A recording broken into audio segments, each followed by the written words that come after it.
eu preparei aqui hoje de uma classe bastante específica de problemas singulares, um tipo de singularidade bastante específica, a gente vai chamar de singularidade muito forte, vai ficar claro, eu espero, no decorrer dessa palestra, né? Perturbado por um termo P-1 superlinear. Aqui eu estou pensando no operador Laplaciano. Então, basicamente é isso. Esse é um trabalho que nós fizemos recente, em colaboração com a professora Laís Santos, que foi minha aluna de doutorado e hoje é professora da Universidade Federal de Viçosa, e o professor Jacques Giacomoni, né, um colega francês. Bem, então, essa palestra tem muitos slides, então não tem nenhuma pretensão de chegar até o final desses slides, tá? Então eu vou apresentando aqui, e quando chegar o tempo final, a gente para e discute um pouco. Eu vou falar um pouco o estado da arte a respeito desses problemas singulares e perturbado por P-1 superlinear, né? Tem P-1 superlinear. Vou falar das nossas colaborações e vou falar um pouco da estratégia da prova, das provas desses resultados, tá? Bem, mas antes de falar num problema desse tipo de singularidade, o que é um problema singular, né?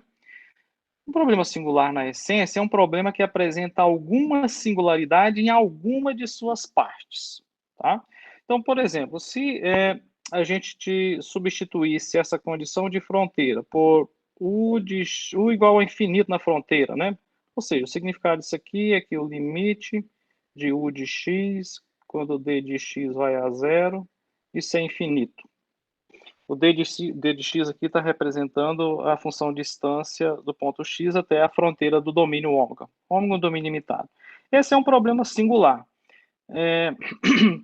Singular no sentido de que a solução é singular, né?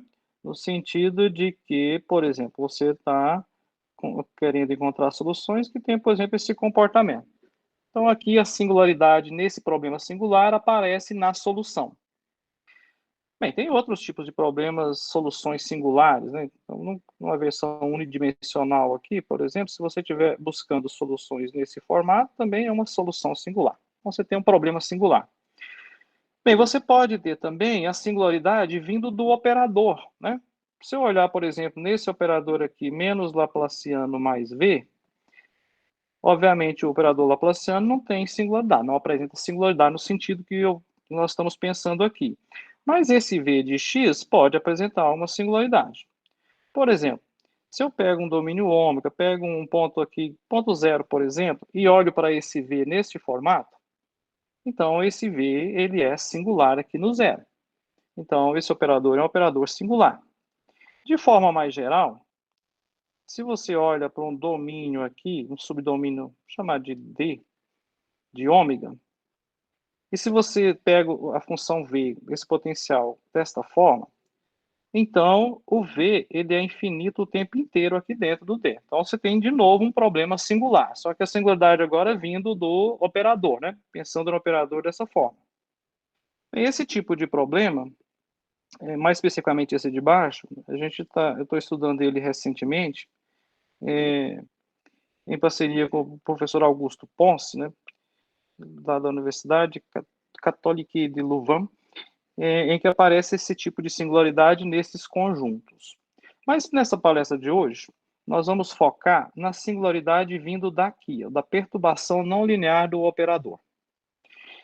E essa singularidade, então, é no sentido de que isso explode. Sempre que eu estou falando de singularidade, explode, né? Vai para o infinito de algum sentido, de alguma maneira. Então, um exemplo bem típico desse problema singular que nós vamos considerar hoje é com esse tipo de singularidade. Devido ao conhecimento na literatura acumulado, tem uma classificação para esse tipo de singularidade. Quão singular esse problema é em função dessa singularidade, dessa perturbação aqui. E essa classificação é dada em razão do funcional energia, principalmente. Então, se você olhar para o funcional energia desse problema aqui, então é meio gradiente de U ao quadrado, menos 1 menos delta, integral de U elevado a 1 menos delta. Isso aqui para o U pertencente ao, vou chamar de D de I, o domínio desse funcional. O que sabemos da literatura é que, primeiro, esse funcional ele não é diferenciável, nem no sentido de Gatot, tá? Mas, quando o delta está nesta faixa, nós sabemos que o domínio desse funcional coincide com o espaço H01. E o funcional é também contínuo. Quando o delta está nessa faixa, a gente mostra, a gente conhece, aqui precisa de algumas hipóteses, por exemplo, alguma regularidade na fronteira do domínio, tá? Mas com alguma regularidade, um exemplo, a fronteira C2, você mostra que esse domínio é diferente de vazio, mas ele está contido de forma própria no H01. E quando o delta é maior ou igual a 3, o domínio desse funcional é igual a vazio. Isso também é conhecido. Bem, então, em razão disso, dessa ótica do funcional, tem essa classificação em singularidade fraca, singularidade forte e singularidade muito forte, né? Bem, aqui eu já vou me desculpando, porque eu coloquei alguns resultados nesse overview que eu vou apresentar, mais na direção do problema que eu vou apresentar, né? Então, vários colegas ficaram de fora, inclusive colegas nossos que trabalham esses problemas. Posso citar, por exemplo, aqui o professor Elvis e Canicha, que tem uns trabalhos interessantes sobre problemas singulares, né? Marcelo Montenegro, e vários outros colegas por aqui no Brasil. Mas um trabalho importante que começou essa direção, esse trabalho de Leis e Maquina, de 1991, em que eles olharam para esse problema com praticamente uma constante positiva, né? Limitada por baixa, esse A de x limitado por baixo por constante positiva e L infinito. Então, eles aqui mostraram que esse problema tem uma única solução clássica. E que essa solução, ela está no espaço H01 se somente se o delta for menor do que 3, maior que 0 e menor que 3. E que não tem nenhuma solução C1 em ômega fecho, ou seja, que essa solução não está em C1 de ômega fecho. Isso daqui, inclusive, é um complicador para os resultados que eu vou apresentar daqui a pouco, que a gente quis mostrar, gostaríamos de ter mostrado multiplicidade global. Um resultado também muito importante que não pode ser esquecido nessa classe de problemas é de Crandall, Rabinowitz e Tata, de 97, em que eles melhoram o resultado anterior por considerar um operador mais geral e um termo singular mais geral, né? Então, esse termo F deles tem um comportamento assim. E esse operador L é um operador L de segunda ordem. Então, eles aqui mostraram soluções clássicas, que existe um conexo ilimitado de soluções clássicas, um quase contínuo aqui, deixando de fora só o zero, porque o zero não é solução desses problemas singulares, né? Para todo delta positivo. Nesse trabalho também tem uma boa parte dedicada a mostrar estimativas a priori das derivadas também dessa solução. Bem, essa questão da solução estar ou não no espaço-energia, ela foi basicamente respondida com esse trabalho aqui do Andes e Ding, de 2013, em que eles mostraram que esse problema tem solução ainda em H01, ou seja, com energia finita, se somente se a gente for capaz de encontrar uma função no H01, de tal maneira que essa função aqui esteja no L1. Bem, então, o que são ainda questões interessantes a respeito desses problemas? Regularidades. Regularidade é como que você interrelaciona a questão das regularidades, por exemplo, desse problema simples, desse potencial com a regularidade da própria solução. Bocardo tem uns resultados importantes nessa direção. Vou até citar algum mais à frente, mas ainda tem muita coisa ainda em aberto. Unicidade. Essa questão da unicidade, eu acho que ela está já mais ou menos resolvida para esses problemas singulares nesse formato que eu estou apresentando. Observe que eu estou falando aqui de singularidade, de unicidade, mas de soluções que não são fracas, tá? Se eu tiver uma solução fraca, por exemplo, se eu estiver olhando para esse problema, menos Laplaciano de U, igual a 1 sobre U elevado a delta em ômega. U igual a 0 na fronteira de ômega. De tal maneira que U está em H01 e eu posso testar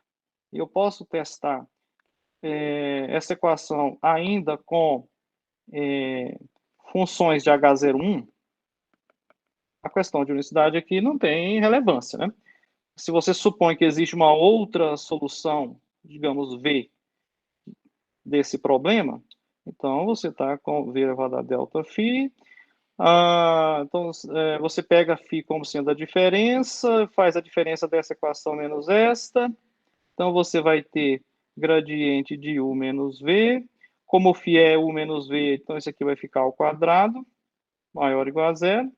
Do lado direito, você vai ter 1 sobre U elevado a delta, menos 1 sobre V elevado a delta, U menos V. Bem, esse lado aqui, ele é sempre negativo se o U for diferente de V. Então, você chega numa contradição. Então, o que nós estamos falando a questão importante aqui de unicidade é quando você não tem a solução no espaço-energia e você não pode testar no espaço-energia. Você testa apenas no sentido distribucional. Tá? Outra questão importante aqui é a questão de multiplicidade local e global, né? A multiplicidade global é, digamos, o que motivou esse trabalho nosso, a princípio, o início foi a multiplicidade global, mas já vou adiantando, a gente conseguiu só em alguns casos. Porque é que muitas das técnicas que a gente conhece para provar a multiplicidade global não funcionam de maneira alguma, principalmente aquele resultado do Bresis-Nirenberg, né, que a gente usa muito. Mas existem adaptações. Bem, então o que está por trás dessa questão da solução tá no espaço de energia ou não, está relacionado também com como a gente enxerga o problema de Dirichlet. O que é U igual a zero na fronteira? Essa aqui é a situação clássica, né? Ou seja, U de x U é zero na fronteira, se for zero, U de x for zero para todo x. Quando a solução ainda está no espaço de energia, a gente entende U igual a zero na fronteira. Agora, quando a solução não está no espaço-energia, então, aqui eu estou colocando W1P, que eu já estou na minha cabeça, que eu estou olhando para o P laplaciano, tá? Então, se a sua solução não está no espaço-energia, mas você é capaz de encontrar uma potência sigma que joga essa solução de volta no espaço-energia, isso também é entendido como sendo U igual a zero na fronteira. O primeiro que teve esse entendimento foi o professor Boccari. A condição mais geral de zero na fronteira é você pegar uma perturbação por menos epsilon da sua função, a parte positiva está no espaço-energia para todo epsilon positivo. Então, nós vamos focar aqui. Quando eu disser que U é igual a zero na fronteira e não fizer nenhuma restrição, então eu estou entendendo que esta diferença, o menos epsilon, a parte positiva, está no espaço-energia. Né? Bem, com isso, então, a gente pode dizer o que é uma solução para a gente. Então, uma solução desse problema geral é uma função que tem energia apenas localmente finita, tá? Que é positiva, no sentido de que todo compacto está acima de uma constante positiva, compacto do conjunto ômega, satisfaz a igualdade no sentido distribucional, e como eu já disse, a condição de fronteira aqui é essa, U menos epsilon, a parte positiva está no espaço-energia. Então, isso para a gente é uma solução. Então, da mesma maneira, você tem a subsolução e você tem a supersolução se você fizer essa desigualdade. Bem, então agora que a gente sabe o que as possíveis condições de fronteira e o que é uma solução, vamos voltar nesse problema simples aqui para a gente entender esse papel do delta. Já sabíamos que essa solução, ela existe sempre, tá? Ela está no espaço H01 se somente se o delta estiver abaixo do 3. Se o delta for maior ou igual a 3, ainda você é capaz de encontrar um gama acima desse número que joga a função de volta no H01. E a condição mais geral de fronteira é essa que eu falei da perturbação. Então, de forma geral, Se você tem U igual a zero no sentido do traço, implica que U igual a zero nesse sentido dessa potência, cair no espaço energia, para um gama apropriado que você encontra, e a forma mais geral de todas é essa perturbação, o menos E, essa parte positiva está no espaço energia. Ok. Então, como eu disse para vocês, Boccard e Ossina, eles foram os primeiros a entender, estudar esse problema, entendendo essa condição U igual a zero, para essa singularidade aqui forte, né? Observe que essas artimanhas de entender U igual a zero de forma diferente do traço é porque eu estou com singularidade forte aqui, esse delta é grande. Né? Então, Boccard e Ossina, eles mostraram nesse trabalho, além da existência de solução, uma coisa muito interessante que eles fizeram um link, uma conexão entre a regularidade da solução com a regularidade deste potencial A de X. Então, esse é um resultado muito interessante que eu recomendo. A questão de unicidade, vou chamar a atenção que ela não foi tocada nesse assunto, nesse artigo. Tá? A questão de unicidade só veio ser tratada mais recentemente, em 2016, nesse trabalho de Canina e Tunes. Eles mostraram que tem uma única solução de energia localmente finita para todo o delta positivo. A ideia da prova aqui é baseada principalmente na linearidade do operador e umas estimativas bastante refinadas, tá? Estimativas a priori. Em 2016 ainda, foi publicado esse trabalho por Carmona, Tunes e Trombetta, né? Mas agora para o operador P-laplaciano. E eles mostraram que esse problema também tem uma única solução de energia localmente finita. Bem, aqui, devido à falta da não linearidade, da linearidade do operador laplaciano, eles tiveram que pedir algumas condições adicionais. Por exemplo, que esse domínio ele é estrelado com relação à origem, ou que esse potencial A está num espaço de Lebesgue muito apropriado. Bem, aí quando eu vi isso, eu fiquei me perguntando, né? Será que a gente poderia melhorar essa questão da unicidade dessas soluções que são apenas energia localmente finita? E aí foi pedindo ajuda a vários colaboradores e a gente foi provando alguns resultados, né, que estão aí já publicados, mas eu acredito que nesse trabalho aqui, que fizemos com a Laís, na verdade, esse daqui é um dos capítulos da tese da Laís, a gente provou um princípio de comparação para soluções, para sub-supersoluções que estão no espaço W1P-lock, tá?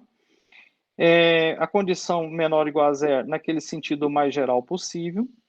Então, o que esse resultado fala é que aqui tem umas condições de integrabilidade que são mais gerais do que as anteriores. Mas o que ele diz é que se eu tenho uma sub e uma supersolução, que são de energia localmente finita, e que a sub é menor ou igual a zero na fronteira, então essa sub tem que ser menor ou igual do que a supersolução. Bem, então, em particular, esse resultado, quando aplicado nos resultados anteriores, nesses dois aqui, eles complementam, eles mostram a unicidade daqueles resultados, né, unicidade de solução daqueles problemas. Né? Lá a gente está olhando o B de x igual a zero. Mas outra consequência importante também desse princípio de comparação é que se eu olhar para esse problema aqui agora, estou fazendo A de x igual a B de x igual a 1, tá? Então, olhando para esse problema aqui agora, se o Q for menor ou igual a 1, aqui o P é igual a 2, né? Esse princípio de comparação, eu estou com o Q menor ou igual a P menos 1. Então, se o Q for menor ou igual a 1, esse problema possui uma única solução no espaço H1-lock. E, obviamente, a pergunta é, e se o Q for maior do que 1? Bem, essa pergunta aqui, maior que 1, ela já vem tentando resolver essa questão há bastante tempo, muito em função do trabalho de Ambrosetti, Bresis e Tirami, né? E se você olhar esse problema aqui reescrever como sendo 1 menos delta mais lambda elevado a Q, e agora olhar esse menos delta positivo, então isso aqui é exatamente o trabalho deles, né? Bem, o primeiro a mostrar algum resultado nessa direção foi Cocklit e Palmieri, em 1989, em que eles mostraram, via teoremas de ponto fixo e outras ferramentas, um resultado global de existência, de solução.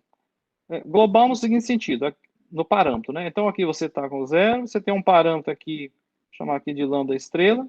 Então, a direita aqui não possui solução e a esquerda aqui você possui uma solução, pelo menos uma solução.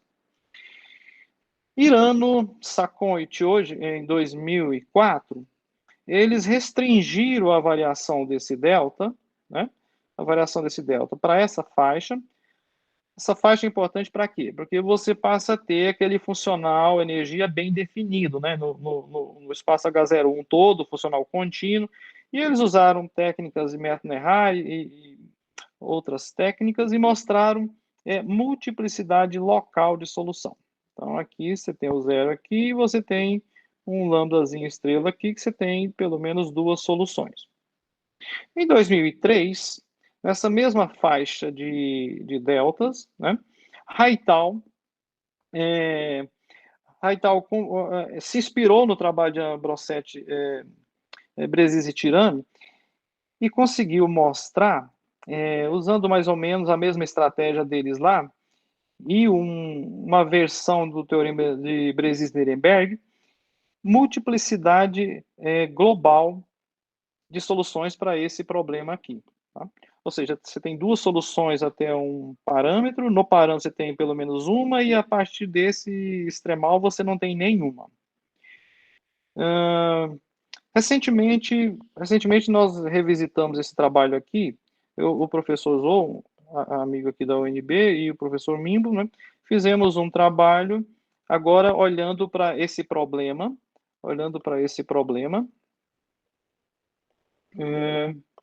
aqui no ômega igual a Rn, tá? E aqui com uma perturbação V aqui também. Bem, está submetido, espero que seja publicado, né? Então a gente voltou para uma outra classe de problemas para mostrar a multiplicidade global. Revisitamos também,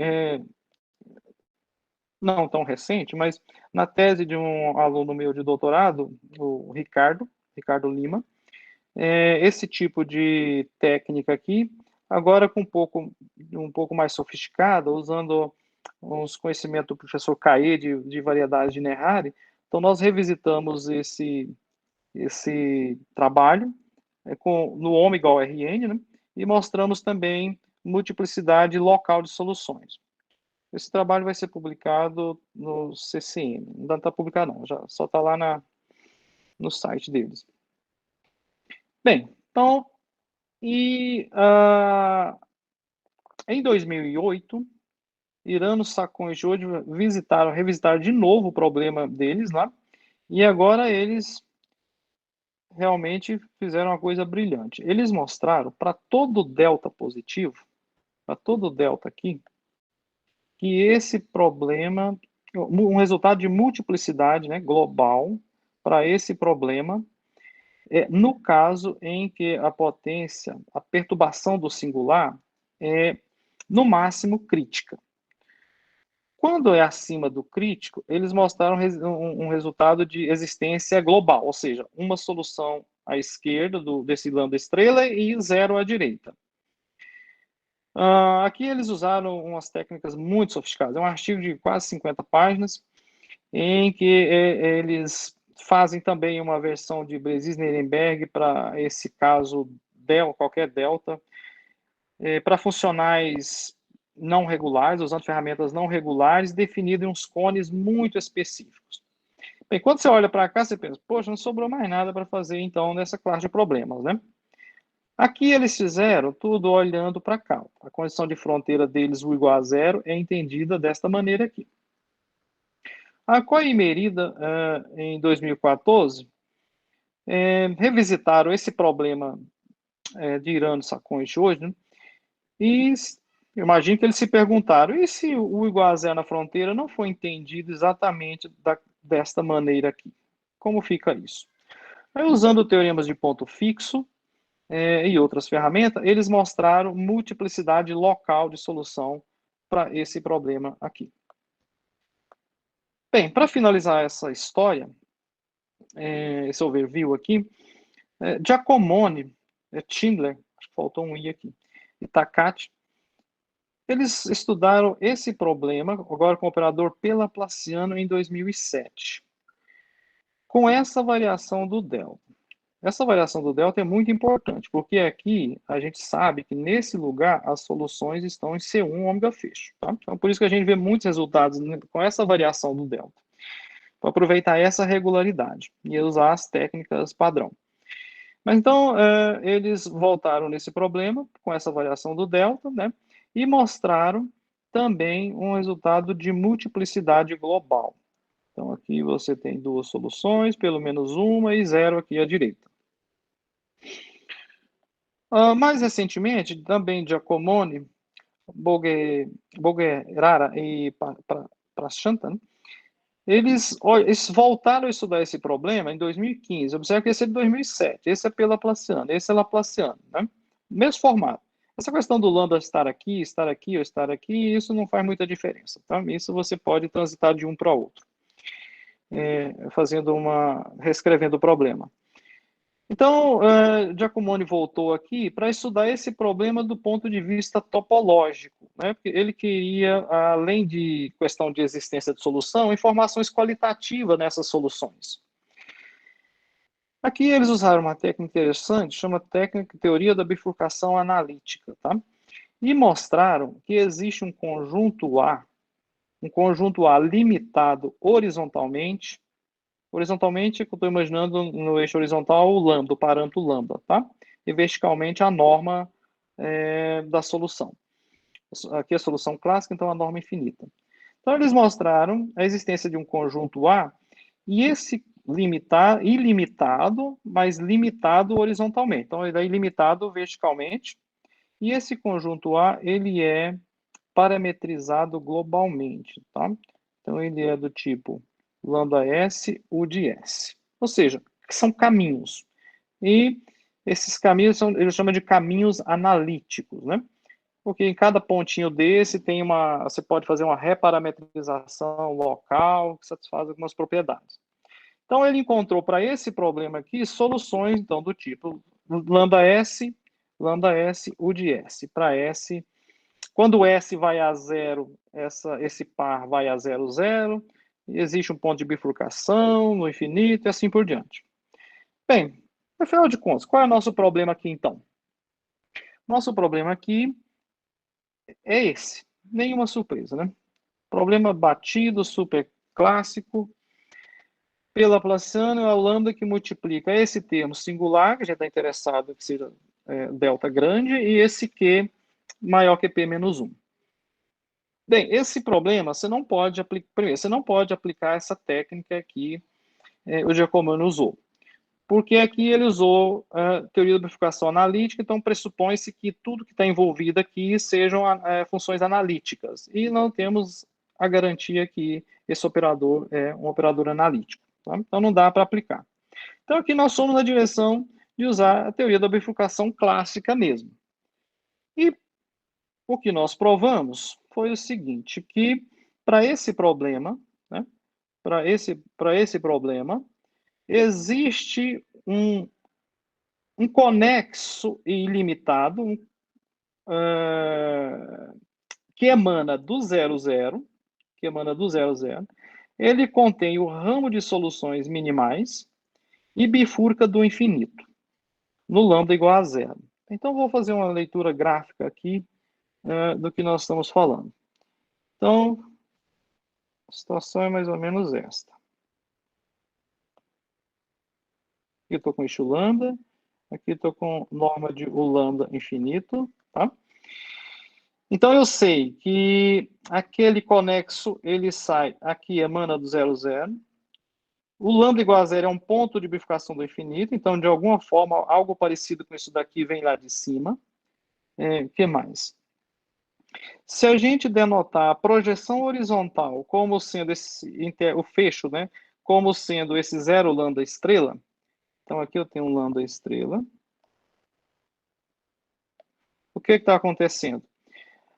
A direita desse lambda estrela não possui solução. Então, quer dizer que esse conexo nosso, ele não pode...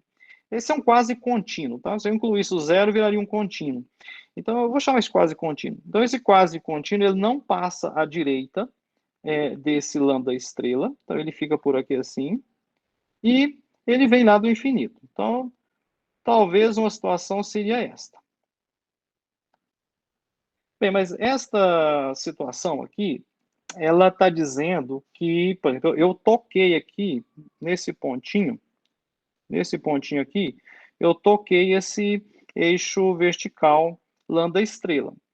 Mas eu não sei isso, nós não fomos capazes de mostrar isso para essa generalidade das potências delta e Q.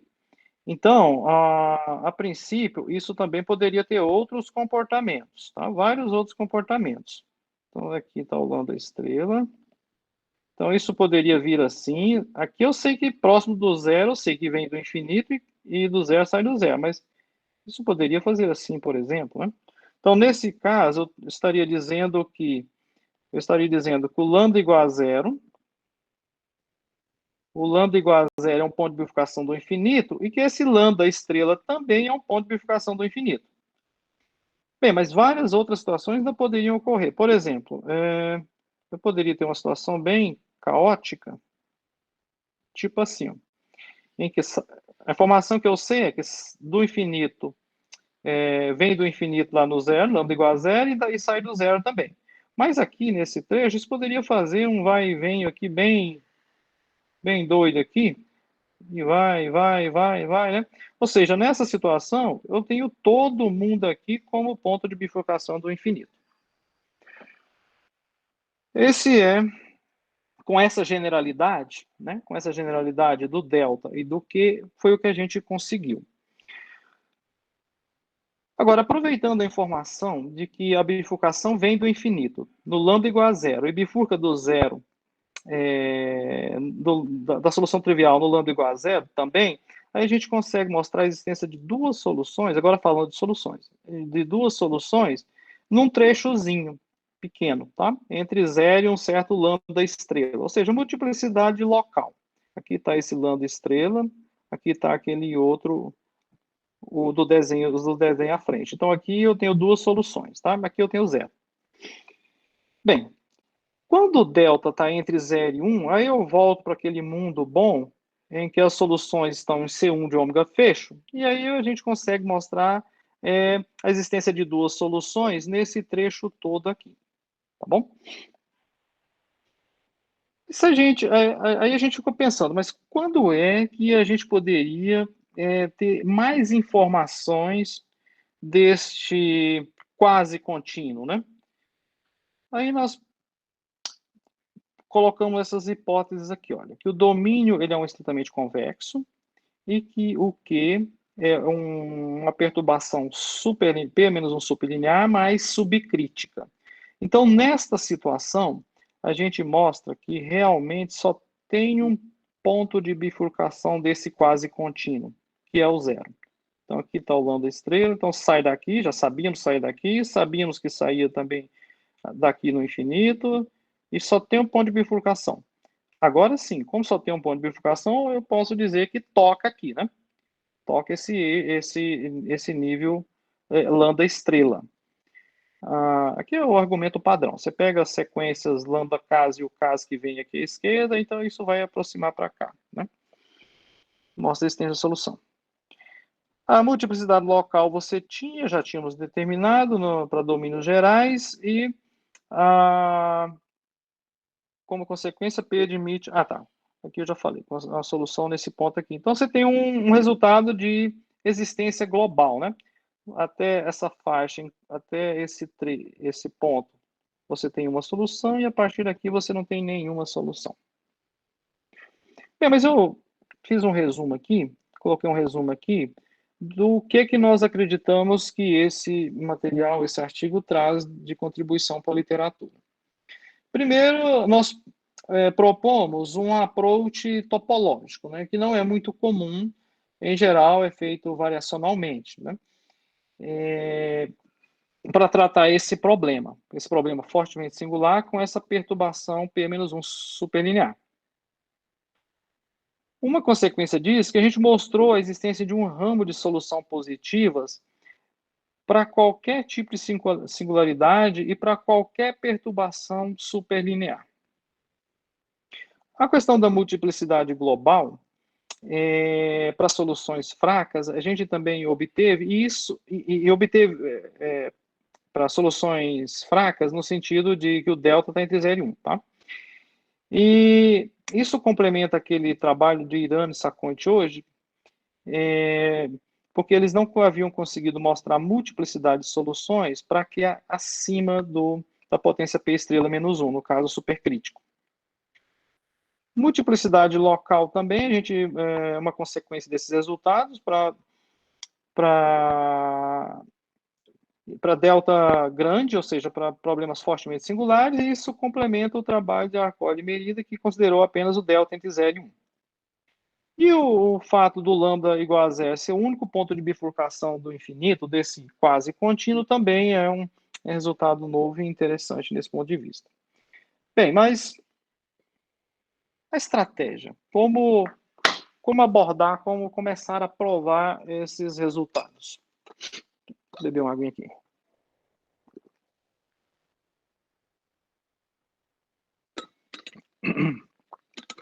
Bem, quando você olha do ponto de vista topológico,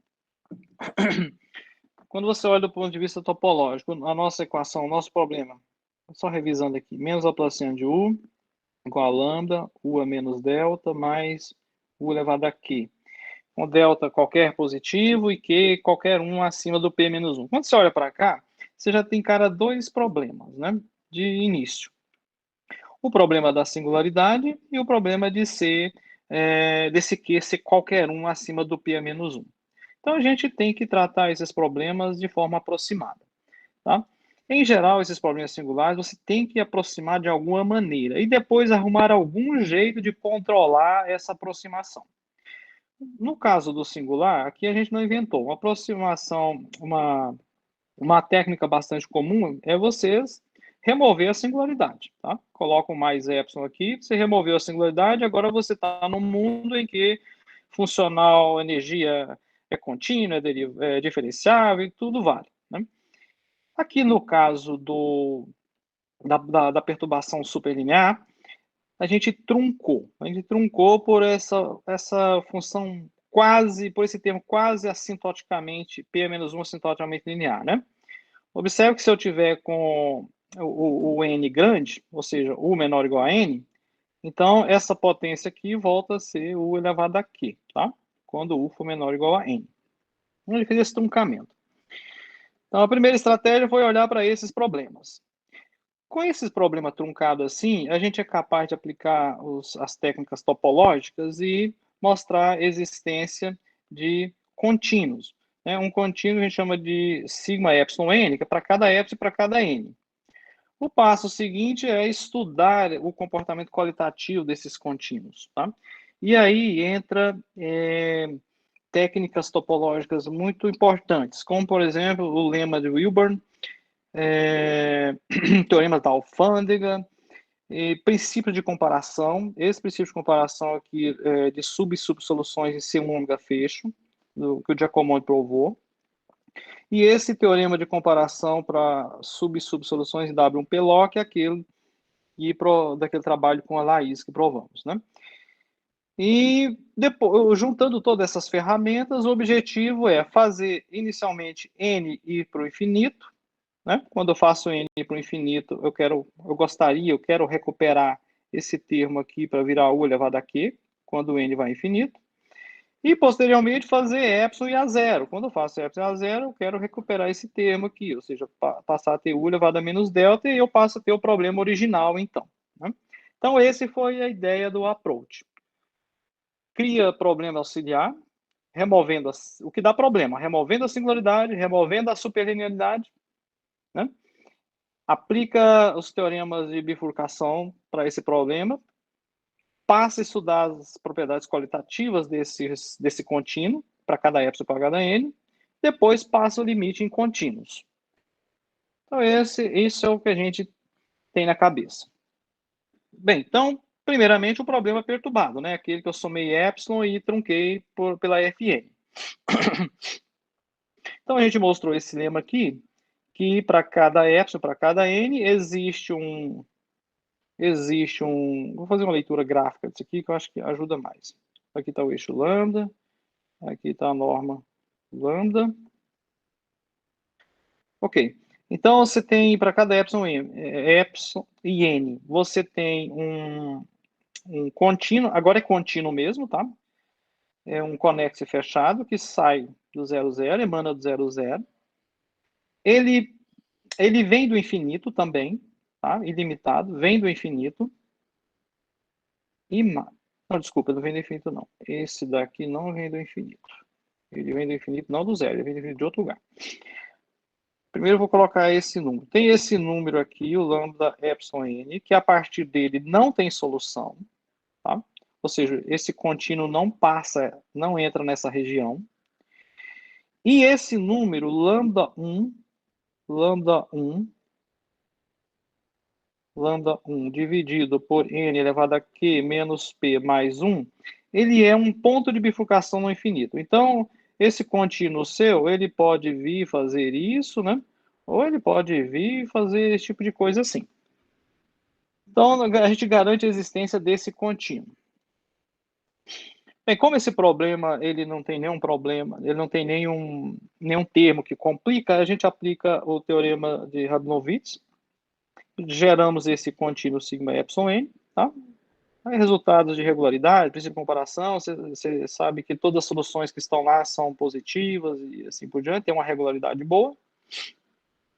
A questão da existência desse número aqui, que à direita não tem solução, ou seja, desse número aqui, vem da consequência de a gente explorar a convexidade desse termo e o isolamento do primeiro alto valor. Então, esse contínuo, ele juntando a informação daqui e a informação de cá, ele é limitado horizontalmente e limitado verticalmente, então tem algum ponto de bifurcação. Chamamos esse ponto de bifurcação de lambda estrela, pegamos a sequência UK que vai para o infinito nesse ponto, normalizamos, criamos uma VK normalizada, reescrevemos o problema desta maneira, somando e subtraindo este termo, tá? Ou seja, essa G aqui, essa G é a função original, que é essa daqui, subtraída desse termo. Esse termo foi esse que a gente adicionou aqui. Mas por que isso é importante, esse truquezinho? É importante porque isso daqui fica limitado agora para todo T, né? É uma constante que não depende do tempo.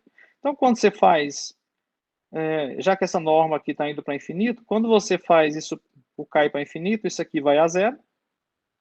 Essa VK, ela vai convergir, por razões que a gente já conhece, vai convergir para alguma V, e essa V vai satisfazer isso daqui. Então, portanto, o que a gente tem? A gente tem que essa V, então, é a primeira autofunção. Se essa V é a primeira autofunção, isso daqui tem que ser o primeiro autovalor. Então, a gente pegou um ponto de bifurcação qualquer e mostramos que esse ponto de bifurcação qualquer é esse lambda estrela. Aliás, o lambda estrela, então, isola o lambda estrela, então fica lambda 1 sobre n elevado a q menos p menos 1. Bem, mas observe que quando a gente faz... Se o nosso ponto de bifurcação, então, é lambda estrela igual a lambda 1, n elevado a q menos p mais 1, essa potência do n é positivo. Então, se você faz o n para infinito, que é o nosso objetivo, esse lambda estrela vai a zero. Tá? Bem, então você não podia correr o risco, nós não poderíamos correr o risco do nosso contínuo sigma epsilon n ficar exprimido e quando eu fizer o n for para o infinito, eu empurrar todo mundo, né? Deformar isso. Então, nós mostramos que esse contínuo, de fato, cruza. Esse contínuo, ele sai do zero aqui, né? Esse aqui é o lambda 1 sobre n elevado a q menos p mais 1. ele de fato cruza, passa aqui à direita desse ponto, né, e volta para cá. Pode voltar à direita, voltar à esquerda, isso não faz diferença, né, mas ele tem que cruzar, para não ocorrer aquele fenômeno que eu disse para vocês, né. Se ele, repetindo, se ele ficasse só aqui do lado esquerdo, não tivesse provado isso, quando eu fizesse o n crescer, empurraria todo mundo e deformava. Não teríamos um contínuo limite, né? Bem, esses lemas aqui são contas bastante técnicas para provar que esse contínuo ele realmente atravessa esse nível. Os dois lemas aqui eram para provar que esse contínuo realmente ele passava à direita desse nível, tá? Então eu vou pular isso daqui. Também isso daqui, então tá, ou seja, o contínuo ele tem um desses dois formatos, tá? Então para cada epsilon, para cada n, ele tem um desses dois formatos aqui. Então o objetivo agora é fazer o n para o infinito, né? Quando o n vai para o infinito, lembre-se que aquele Fn converge para essa potência, o elevado a q. Então é isso que a gente quer. Bem, como é que você passa o limite em contínuos, né?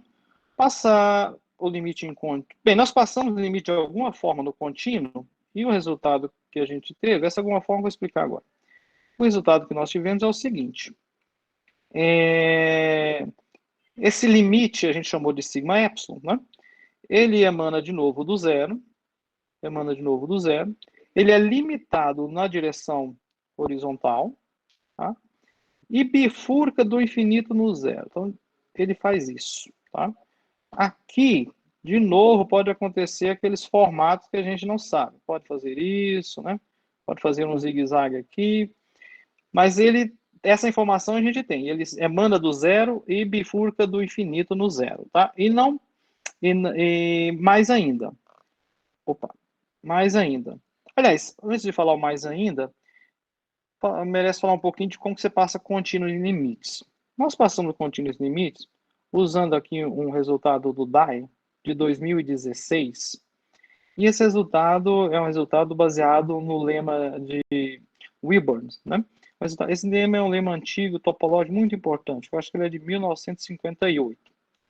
E ele fala exatamente isso. Se você tem uma sequência de conexos, subconjuntos conexos ilimitados, de tal maneira que tem um ponto comum no limite inferior, ou seja, tem um ponto no limite inferior desse sigma n. Limite inferior aqui é o conjunto de todos os pontos x, tal que qualquer vizinhança de x contém pontos de infinitos sigma n, tá? E se você tem essa condição aqui, de que esse conjunto ele é relativamente compacto, para todo R positivo, então o limite superior desse sigma n é um contínuo ilimitado. Tá? Esse limite superior ele é entendido como conjunto de todos os pontos do conjunto base, tal que qualquer vizinhança desse y tem todos os pontos do sigma n, exceto uma quantidade finita. Então, o que nós fizemos foi verificar as hipóteses, né? E 2i.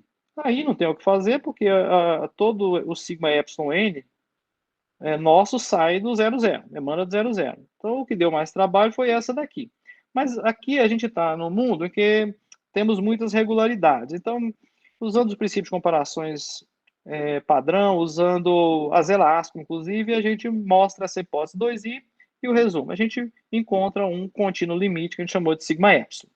Então, agora nós já nos livramos do n, aquele n lá que truncava a potência superlinear, né? A ideia é livrar do epsilon, fazer o epsilon tender a zero. Esse contínuo que nós obtivemos, ele tem essa característica aqui. Tá? Então, em particular, a gente mostra que existem duas soluções para o problema P epsilon, né? Abaixo desse númerozinho aqui que nós estamos chamando de lambda epsilon. Aqui tem zero, aqui tem nesse trechozinho tem duas, aqui dá um problema, eu não sei o que acontece aqui. Eu teria que ser capaz de mostrar que esse ponto aqui não é ponto de bifurcação, nós não conseguimos. Então, eu vou pular essas provas aqui, são provas bastante interessantes que usa muito topologia, tá? Principalmente teorema da alfândega comparado com princípios de comparação e assim por diante. Bem, depois que você tem essas características todas, a gente obtém a, a ideia agora é passar o limite no sigma no epsilon e a zero, ou seja, passar o limite no contínuo sigma epsilon para obter o conjunto que eu estou chamando de quase contínuo, né? Que é formado pelas soluções do problema original nosso. Ou seja, soluções desse problema, em que o sigma epsilon são as soluções positivas desse problema aqui. Então, a ideia é fazer o epsilon ir a zero, passar o limite desse sigma epsilon. Isso vai para um certo sigma. Aqui a gente refaz a situação anterior, em que nós passamos o limite do n para infinito, tá? Só que agora com dificuldades adicionais. A gente não tem mais regularidade C1. Tudo agora é feito no espaço W1P-lock. E aí a gente combina vários resultados de estimativa local para chegar nesse contínuo. Esse artigo que eu apresentei no final agora, nós publicamos recentemente no ResearchGate e no Archive. Então, caso alguém queira ler, estiver disposto a ler, discutir, fica à vontade, a gente conversa, discute, aprende.